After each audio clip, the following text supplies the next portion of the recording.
is not a left or right issue. This is a cultural issue. This is something that afflicts our entire country. Now, I'm going to start, first of all, with President Trump, who made a statement from the Oval Office last night, because this wasn't just an act of political violence that he reacted to. This was personal for him, because Charlie Kirk has been an outspoken advocate of Trump. Apparently, he's been a close friend of the Trump family. Was the president's son, Don Jr., described him as like as close as my younger brother.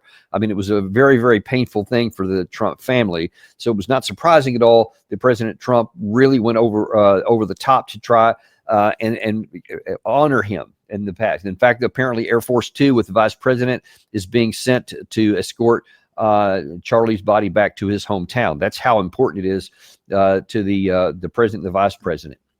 So here is President Trump, and I'll just tell you, he's in his Oval Office comment, he said some things that I absolutely agree with, and then some other things that we got to say, yeah, hang on a second. Here it is. It's a long past time for all Americans and the media to confront the fact that violence and murder are the tragic consequence of demonizing those with whom you disagree day after day, year after year, in the most hateful and despicable way possible. For years, those on the radical left have compared wonderful Americans like Charlie to Nazis and the world's worst mass murderers and criminals. This kind of rhetoric is directly responsible for the terrorism that we're seeing in our country today, and it must stop right now. Radical left political violence has hurt too many innocent people and taken too many lives. Tonight, I ask all Americans to commit themselves to the American values for which Charlie Kirk lived and died, the values of free speech, citizenship, the rule of law, and the patriotic devotion and love of God. Okay, so the first part that he's saying there, I 100% agree with. He said that the violence and the murder is a product of demonizing those you don't agree with. That is absolutely correct. He is totally on spot on that. And some of the examples that he gave of how some people were specifically saying things against Charlie Kirk or against almost anyone on the right. Definitely President Trump has been the target of a lot of that as well. And he's right. That exists. He's not making that up. It's not an exaggeration. It's genuine. It has come from the left as well. But the problem is, it's not only that way. And when you say that recognize correctly that the problem is in demonizing the other side, because that concurrently minimizes and lowers their humanity as well. If you demonize somebody and they're evil, then of course it's going to be a lot easier for you to think, well, I'll just use violence against that person. So that's why it's dangerous. But in the almost the same sentence that you're talking about how it's wrong to demonize somebody for their beliefs, i.e. Charlie Kirk or anybody on the right, then you start to go right to that phrase, and say the radical left. And that's a statement and a phrase Trump has been using for a long time against the left to make them sound as bad as possible. And so that whatever, and he usually uses this term in the context of any kind of a policy, or if the Democratic Congress or the Senate doesn't agree with him on something, then he uses that tag. He always uses it, the radical left, so that whatever the subject is, you think that, oh, that's crazy, whatever they're saying, because they're radical. So that policy must be radical too. Well, problem is that also applies to them as well. And then, he says, again, wholeheartedly agree. He said, all of this political violence must stop. But you're going to have to get to the point to where you recognize that it's not just their side against your side, but it has to be across the board. This is a great time for the president to really step up and take the moral high road here and say all political violence has to stop. Specifically call out some of the violence that's been happening against the left, not just the right, and saying, hey, we all need to cool the jets here. That you can say what happened to Charlie Kirk is unequivocally horrific and bad, and no caveats. It's a tragedy. It's a horrific crime, and whoever did it must surely pay. And I hope they catch him very soon. Apparently, just in the last couple of hours, they have now released some photographs of what they presume to be the assassin. There was some images, in fact, right during the shooting. You may have seen some of these angles. Yeah, there it is right there. Thanks, Gary. They've announced a $100,000 reward for this person that they say apparently there's a lot of video evidence that suggests this is the guy that you may have seen some evidence or some video angles from the shooting when it happened to do with someone on the roof that right after they got up and they start running off, and you can see what appears, it's really fuzzy when they blow up into it, that it looks like he was carrying a rifle as he's running out. There has been some claims, in fact, let me just kind of touch a little bit on where the investigation is right now, that he escaped through a forest or some wood, and they found wrapped in a blanket or a towel or something like that, a 30 caliber rifle with a bolt action rifle. And if you're a good shot, 200 yards is not an easy shot unless you're a very skilled marksman, because it was one shot spot on the neck. And I'm sure you've probably seen, I don't need to go into those details again, but it was a very well placed shot. And either it was a lucky shot or somebody that really knew what they were doing. But the bottom line is that we haven't yet caught the person, so we only can imagine and speculate what may have been the motivation. Now, there is some information, at least what's being claimed, is that there was one shot only was fired, and the shell casing apparently was still in the rifle, and the base of the bullet itself had some kind, and some of the others that were not spent had some kind of not homophobic, I'm sorry, the opposite, some kind of transgender something or other on it, implying that the person liked the LGBTQ community or something, and because Charlie Kirk had said some things that were not flattering about transgender people, etc. And so the implication being that someone who was a radical left and did use murder as a tool to make a political statement. So if that's the case, then no matter what his political ideology is, he should be fully prosecuted to the maximum extent of the law. Trump was right also when he said we have to be a nation governed by the rule of law, period. And the rule of law, then that's why Lady Justice has a blindfold on, because it's not supposed to tilt the scales one way or the other, to the right or to the left. They should be absolutely balanced and blind to anything else except for what the law says. So that's something that's important to point out as well. So what President Trump can do here is he can help cool the jets here and say, listen, what this person did was wrong, and they will be prosecuted to the maximum extent of the law. Perfect. No problem with that whatsoever. But he has to be real careful that he doesn't take an opportunity to say, yeah, and in fact, it's all the people on the liberal left and the radical left that are responsible for this, and they are all responsible. It's this person is responsible, and anyone else who may have been involved with him. Let me clarify that. Anyone who's involved with that should certainly be held accountable. But what you don't want to do is just categorize this with a category of people and saying anyone who's on the left that you may happen to designate as a radical left is somehow guilty by implication, and any actions be taken against them, because that will only exacerbate the situation. So what President Trump can do is kind of rise to the occasion and say, this is something that all Americans need to get a handle on. We need a vibrant political discussion and a debate. That's what democracy is all about. And we need to have, willingness and the ability and the freedom to share your view and share your opinion, even if it's significantly disliked or even hated by the other side. We have to have the freedom to be able to have those conversations without any resort to violence by anyone. And if anyone does cross the line, no matter whether right or left, they will be held to account, because we are a nation governed by the rule of law. That's what the president can say. That's what can really help the situation out. Now, it's important to point out here that this is not just President Trump issue. There are some of the things he highlights are very much real. And let's just start off with, I just showed you President Trump here. Let's go to his immediate predecessor, who was not exactly innocent himself in this problem. And there's something dangerous happening in America now. There's an extremist movement that does not share the basic beliefs in our democracy. The MAGA movement. Not every Republican, not even a majority of Republicans, adhere to the MAGA extremist ideology. I know, because I've been able to work with Republicans my whole career. But there's no question that today's Republican Party is driven and intimidated by MAGA Republican extremists. See, when you use that kind of language and you call everybody in that category an extremist, then obviously, number one, they're going to be pretty upset about that. And the followers on your side are going to view them not as somebody whose policies we don't like, but as a threat and a danger to the country.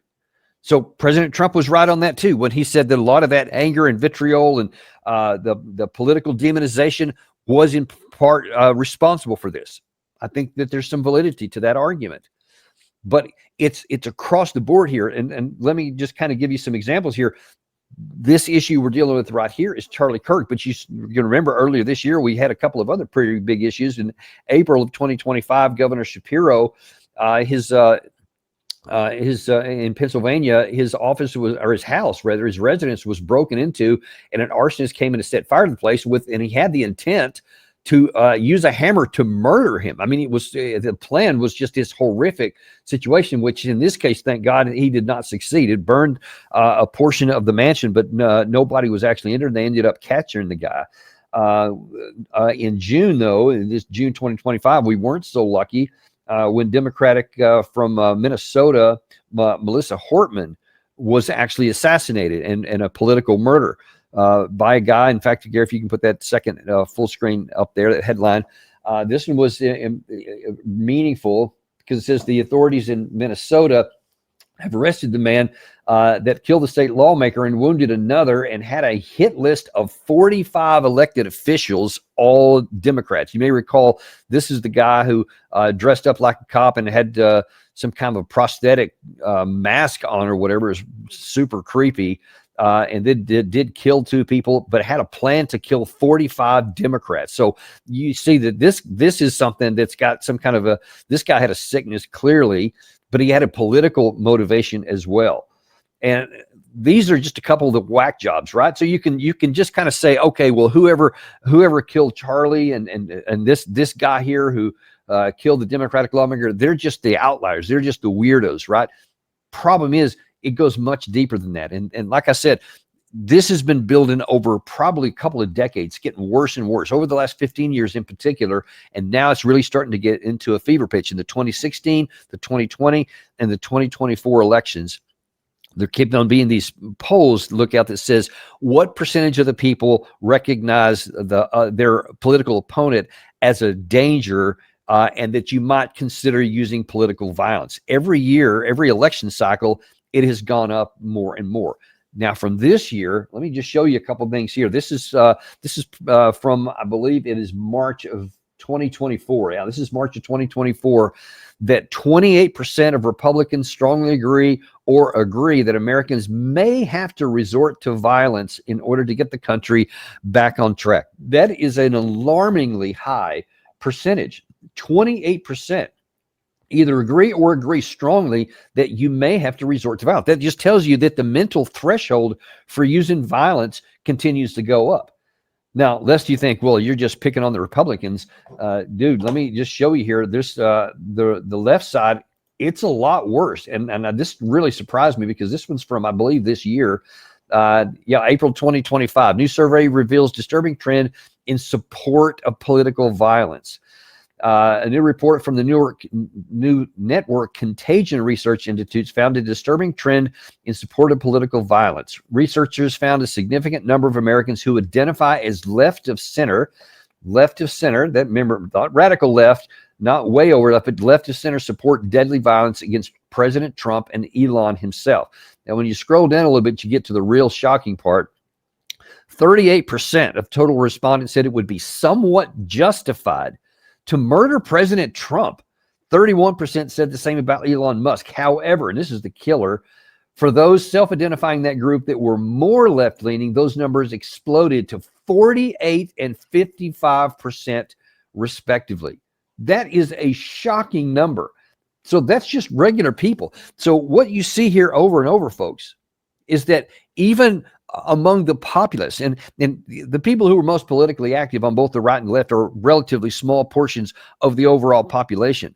But when you're talking about a small portion of the politically active in the country of 340 some odd million, that is a large raw number of people.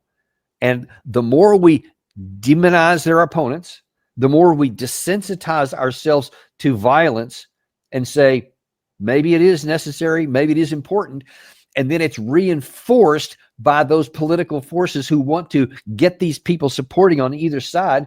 And you saw Kamala Harris did it relentlessly during the 2024 campaign. Obviously, Biden did before he dropped out of the race. And President Trump did the same thing to the left. He does it all the time, says it still.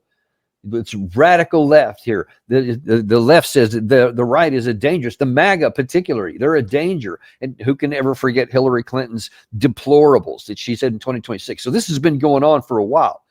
And it's getting worse and worse and worse.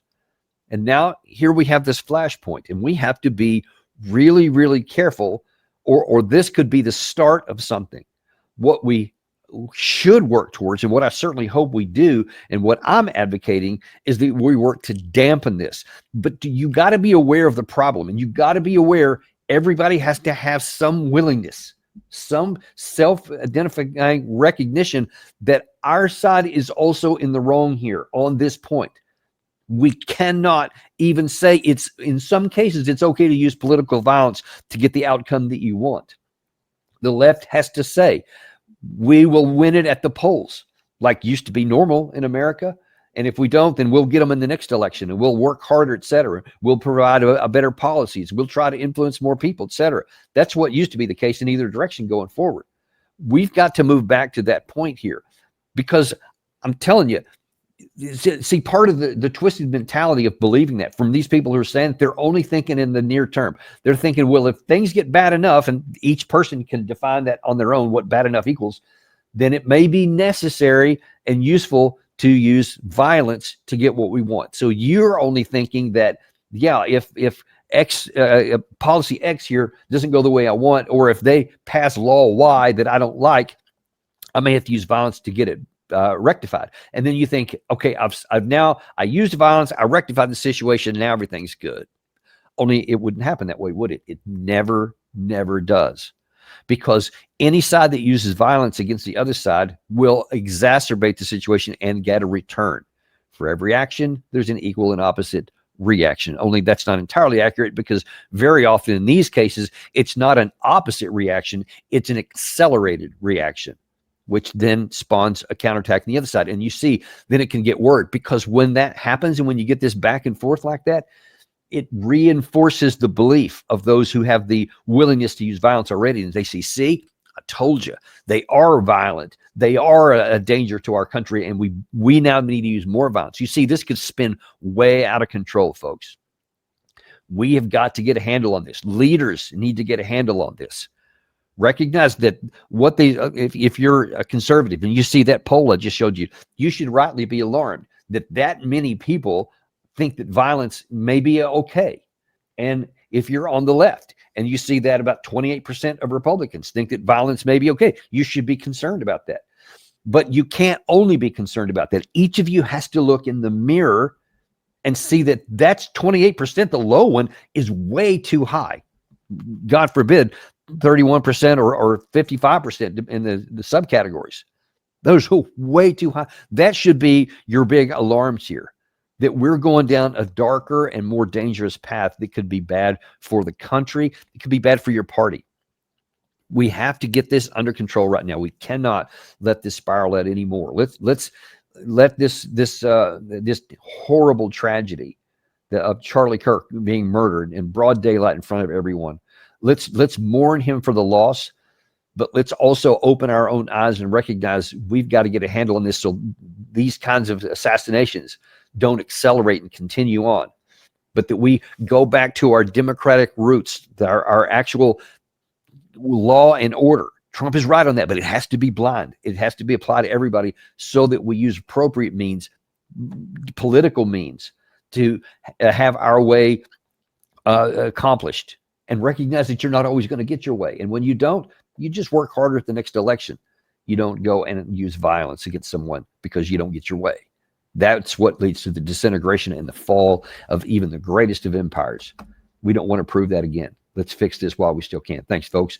Appreciate you very much. We're going to continue to stay on top of this. If there's any additional information that comes out, and once we find out who did this and find out his motivations, we'll probably come back and give you an update on that too. Thank you very much, though. Appreciate it. We'll see you next time on Daniel Davis Deep Dive.